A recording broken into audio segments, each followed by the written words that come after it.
আসসালামু আলাইকুম রহমতুল্লাহ। তো মোহতারাম হযরত, আজকে আমাদের স্পেশাল বশীকরণ ও বিচ্ছেদ কোর্সের চতুর্থ দিনের ক্লাস।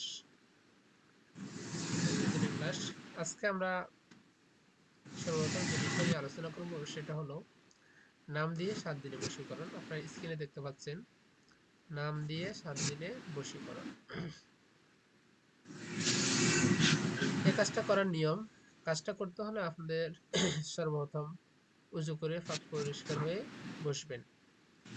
তারপর শরীরের মধ্যে আতর মাখবেন, ধূপ জ্বালাবেন, আগরবাতি জ্বালাবেন। এগুলো জ্বালিয়ে থেকে মিউট হয়ে যান। সাইফুল্লাহ সাইফ মিউট হয়ে যান।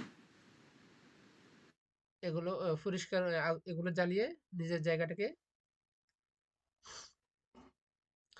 সুগন্ধিময় করে নেবেন। তারপরে একটা কাগজের মধ্যে যাদের জন্য কাজ করবেন তাদের নামগুলো লিখে নেন, যাতে করে ভুল না হয়। এই জন্য নামগুলো লিখে নেবেন। আচ্ছা, তারপরে 3 বার ইস্তেগফার এবং 3 বার দুরূদ শরীফ পড়ে আমল শুরু করবেন। 3 বার ইস্তেগফার, 3 বার দুরূদ শরীফ পড়বেন। তারপরে নিয়ত করবেন।